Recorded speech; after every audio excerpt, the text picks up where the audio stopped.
Ori and the Blind Forest is a one-of-a-kind, two-of-a-kind game.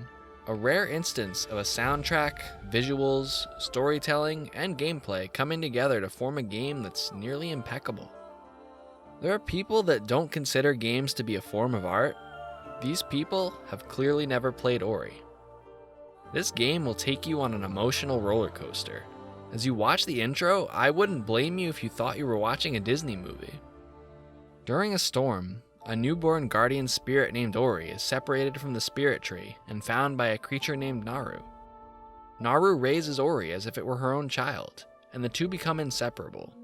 Sometime later, the spirit tree calls out to the missing Ori, but receives no response. The forest begins to wither. Food becomes scarce, and Naru passes from starvation. In the span of a 10-minute intro, Ori is orphaned not once, but twice. Frail and weak, Ori is left alone to wander through the dying forest.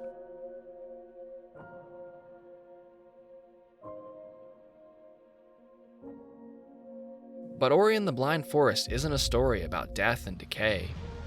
It's a story of hope.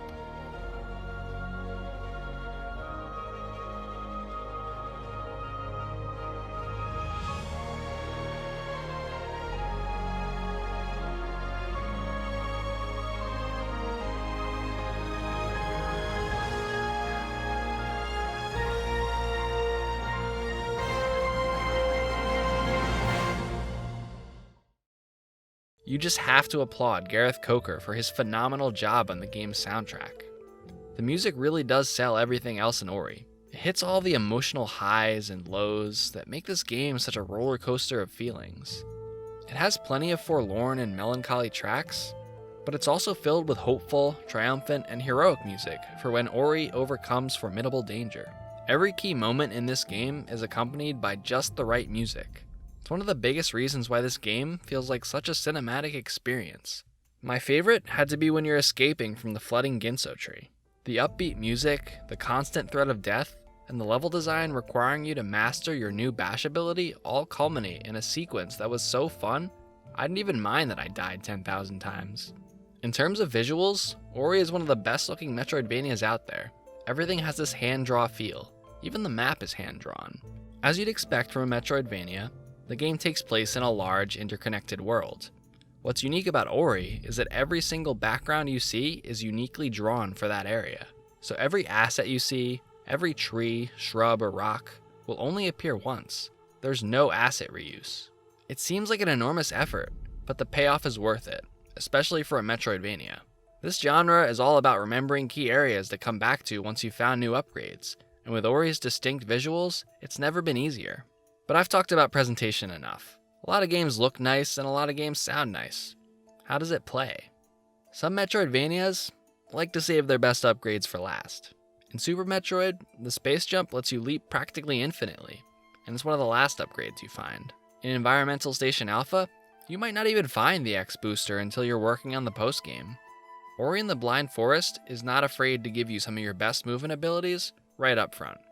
In less than 15 minutes after you take control of Ori, you'll find the wall jump ability. Your first major movement upgrade, and also one of the most important. By the end of your first hour, you'll find the double jump. Between just those two moves, and the game's momentum-based jump physics, Ori already feels better to control than most Metroidvania heroes do by the end of the game. But there's more. At the dungeon area, right before the game's halfway point, you find Ori and the Blind Forest's best and most unique ability. The Bash. From its name, you might think Bash lets Ori whack an enemy really hard, or maybe attend a really fun party. Well, maybe not the latter. All of Ori's friends are dead. Well, on a top 10 list of Metroidvania power-ups, Ori's Bash ability would be among the best. It lets you interact with these lanterns in the environment, but also enemy projectiles and enemies themselves. When you press the Bash button near one of these, time will freeze for a few seconds while you adjust your trajectory. Once you release the button, you'll fling yourself in that direction. But it's more than just an enhanced jump. If you use it on an enemy projectile, that attack is sent in the opposite direction that you hurl yourself. Now this is a very interesting combination of uses. You can increase your jump height and redirect enemy attacks. The game makes full use of this duality too. In this battle, you have to redirect an enemy's attacks back at it, but you also need to be cautious of the fact that you're bashing yourself in the opposite direction, and take care not to fling yourself into a comfy bed of spikes. There's no limit to how often you can use this move either. You can bash off of one projectile right into the other, chaining them infinitely to stay in the air for as long as your skills will allow you. The late game takes full advantage of this. Combined with another upgrade you get that allows you to glide, the game expects you to get comfortable having no floor to stand on. There are sequences where you're expected to travel huge vertical and horizontal distances, keeping yourself suspended in midair by bouncing between enemy attacks. It's really satisfying to pull off. It's a movement system that keeps building upon itself, and it felt strange replaying the game's earlier segments without the iconic bash move. I remember I recommended this game to one of my friends, and after he played it, he said, "It's how Sonic games should be." The comment really stuck with me because he's right. Sonic games are all about moving fast and building your momentum. Sonic's homing attack has always been awkward to implement in the 2D games, but imagine how fun it would be if it worked something like Ori's bash. Of course, getting all these cool power-ups in the first half of the game makes some of the later upgrades that you get a little underwhelming. Don't get me wrong, gliding is cool, but really only when combined with the bash. And it's kind of hard to get excited about being able to grab a wall, considering we've been able to wall jump at this point for hours. Even so, getting the game's best upgrades early means you could spend most of the game zipping around the levels like a glowy white Spider-Man. Perhaps the next most unique thing that Ori has going for it is the checkpoint system. Instead of periodically giving you checkpoints, Ori lets you create your own. This is done using your energy meter, which starts off quite small. In a way, this allows you to set your own difficulty. If you're like me and you hate doing things over and over again, you could set as many checkpoints as your meter will allow. If you're a masochist, you don't have to create any. For the most part, I think this is a good system that empowers the player and lets you control your own experience. But the problem I found coming back to this game is that the world is so engrossing and fun to explore that it can be a little disjointing to have to stop and think about saving every once in a while. Or rather, I found myself forgetting to set a checkpoint entirely because I just wanted to see what was around the next corner. Then, when I inevitably got myself killed, I'd be extremely frustrated to find myself set back several minutes and I'd have to reclaim all the power-ups that I'd just found. Sure, it was my fault, but it would have been nice maybe to throw in an autosave after you picked up an item. Once you've played for a few hours though, you start to acquire way more energy cells and you get in the habit of just making checkpoints more frequently. In that way, the number of energy cells you pick up scales pretty well with the difficulty of the game's later areas. There are 3 main kinds of secrets to find hiding in the nooks and crannies of Nibel. Energy cells, which are used for checkpoints and a few different special attacks, health cells, which increase your health, and spirit light containers.